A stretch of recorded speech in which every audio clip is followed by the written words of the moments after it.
February 7th, 1497. In the heart of Florence, on the square of Piazza della Signoria, a massive bonfire burns. Books, paintings, luxury goods, and even musical instruments are thrown into the flames. The crowd roars. The people of Florence seem almost hypnotized. The city that gave birth to the Renaissance was now trying to burn it. But what kind of city was Florence at the time? This was no ordinary place. Florence was one of the richest cities in Europe, a thriving center of trade, banking, and culture. It was a forge of extraordinary talent, nurtured by one of the most powerful merchant families of the era. In this city, artists such as Leonardo da Vinci, Michelangelo, and Raphael would change the course of art forever. Their city was the beating heart of the Renaissance. So why would its own citizens try to destroy it? Not because of a king, not because of an invading army, but because of one man. He was not rich, he wore no crown, he commanded no army, and yet he convinced an entire city to burn its own culture. He preached against corruption, luxury, and moral decay. But in his crusade to purify Florence, he nearly destroyed the Renaissance itself. His name was Girolamo Savonarola. Before we return to the man who would ignite the flames in Florence, we need to understand the city he was about to change. Because by the late 15th century, Florence was unlike almost any other place in the world. This was not simply a wealthy city. It was something closer to what we might call today a global center of business and culture. Florence played a crucial role in European trade. Florentine merchants exported luxury wool and silk textiles across the continent, trading with markets in France, England, the Ottoman world, and the great cities of the Mediterranean. The city was also one of the financial capitals of Europe. Florentine bankers developed sophisticated systems of credit and international banking. Their network stretched from London and Bruges to Rome and Naples, financing kings, merchants, and entire governments. Florence also held significant political influence in the fragmented landscape of the Italian states. Though officially a republic, the city's wealth and diplomacy allowed it to shape alliances, rivalries, and power struggles across the peninsula. Even the Catholic Church depended on Florentine finance. But Florence was not defined only by money. It was a laboratory of ideas. Artists, architects, engineers, and philosophers gathered here to experiment with new ways of seeing the world. What we now call the Renaissance was not simply an artistic movement. In Florence, it was a way of life. What allowed artists in Florence to live, experiment, and create works that would define an era? The answer lay with a family whose influence extended far beyond the city itself, the Medici family. By the 15th century, the Medici had built one of the most powerful banking networks in Europe. Through these networks, they financed trade, managed international credit, and handled the fortunes of merchants, nobles, and rulers. One of their most important clients was the papacy. The Medici Bank managed financial transactions for the Vatican, transferring church revenues across Europe and helping administer papal finances. But the influence of the Medici in Florence was not based on money alone. Florence was officially a republic, governed by elected councils and magistrates. Yet through alliances, patronage, and the careful placement of supporters in key offices, the Medici came to dominate the political life of the city. By the late 15th century, they were the most influential family in Florence. At the height of their influence stood one man, Lorenzo de' Medici. Born in 1449, Lorenzo became the leading figure in Florentine politics in 1469, after the death of his father. Though he held no royal title, he guided the republic through diplomacy, alliances, and a wide network of political supporters. During his leadership, Florence experienced one of the most remarkable cultural periods in European history. Lorenzo supported scholars of classical philosophy, sponsored public festivals, and funded the work of artists and architects. Young talents were often welcomed into the Medici circle. One of them was a teenage sculptor named Michelangelo, who spent part of his youth studying and living within the Medici household. Lorenzo's position, however, was not without danger. In 1478, a group of rival Florentine nobles, supported by members of the powerful Pazzi family, attempted to overthrow the Medici. The plot became known as the Pazzi Conspiracy. On Easter Sunday, inside the Florence Cathedral, the conspirators attacked Lorenzo and his brother Giuliano de' Medici during Mass. Giuliano was killed. Lorenzo, wounded but alive, managed to escape into the sacristy of the cathedral. News of the attack spread rapidly across the city. Within hours, supporters of the Medici took control of the streets. Many of the conspirators were captured and executed by an angry crowd. The failed assassination ultimately strengthened Lorenzo's position. For many Florentines, the event reinforced the idea that the Medici were not only powerful bankers, but also central figures in the stability of the city. By the end of Lorenzo's life, Florence had around 60,000 inhabitants and was one of the largest and wealthiest cities in Europe. But much of the political balance of the Republic rested on Lorenzo himself. When he died in 1492, that balance began to weaken. Power passed to his son, Piero de' Medici. Unlike his father, Piero lacked both political experience and authority. At the same time, Italy was entering a period of growing instability.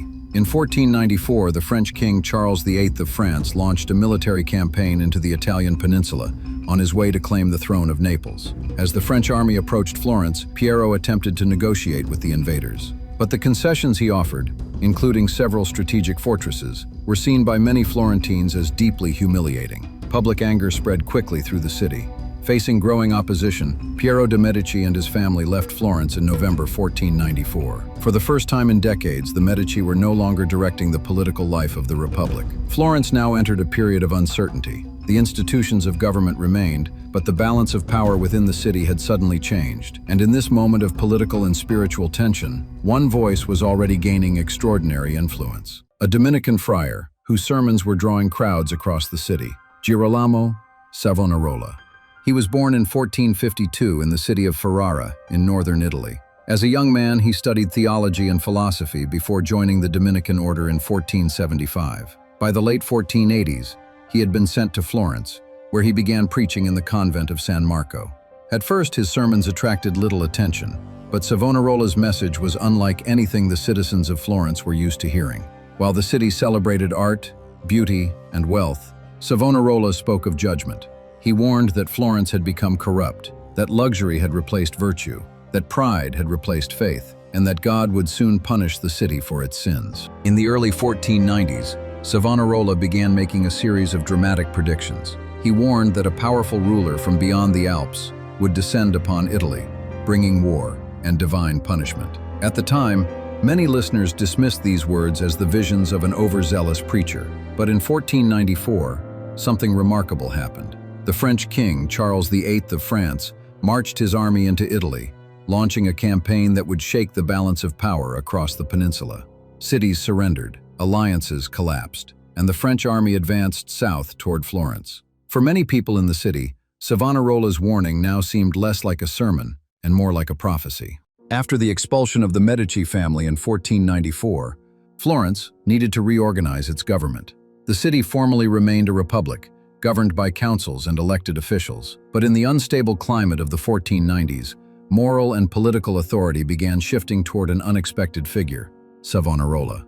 Savonarola did not take formal political office. Instead, he positioned himself as a spiritual guide to the Republic. In his sermons, he described Florence as a city chosen by God, a place that could become a model of Christian society. He referred to it as a New Jerusalem.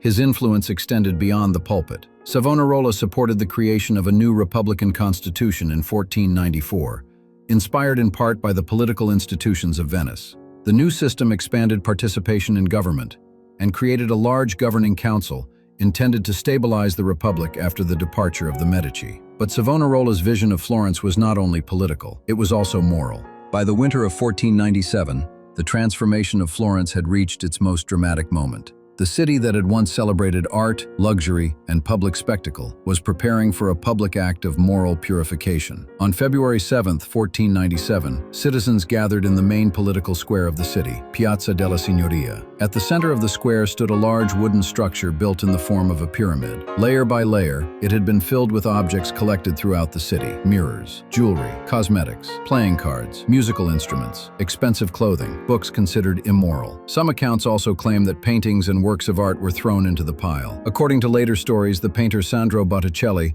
may even have destroyed some of his own works under the influence of Savonarola's movement. When the structure was finally set alight, the flames rose high above the square. Crowds gathered to watch. Some applauded, some prayed. Others stood in silence, as objects that had once symbolized status, pleasure, and culture disappeared into the fire. The event became known as the Bonfire of the Vanities. For a brief moment, it seemed that the moral revolution preached by Girolamo Savonarola had reached its peak, but movements built on fire rarely last. And far beyond Florence, powerful enemies were beginning to take notice.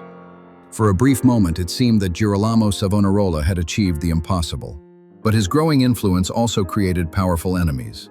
The most dangerous of them was in Rome, Pope Alexander VI.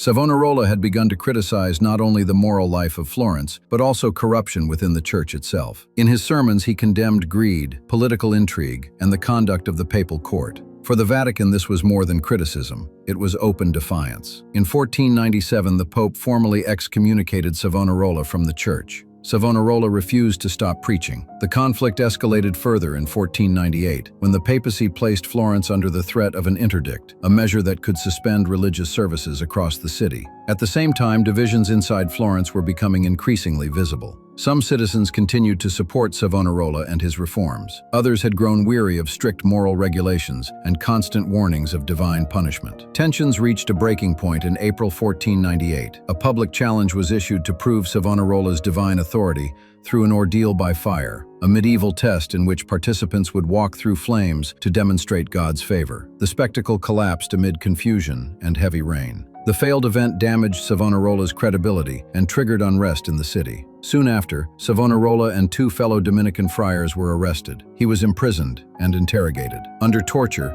he was forced to sign confessions of heresy. On May 23, 1498, Savonarola was brought to the center of Florence, Piazza della Signoria. There, before a large crowd, he and his companions were condemned. They were hanged. Their bodies were then burned, and the ashes were thrown into the river Arno so that no relics would remain. The man who had once called for the purification of Florence by fire met the same fate as the objects he had condemned.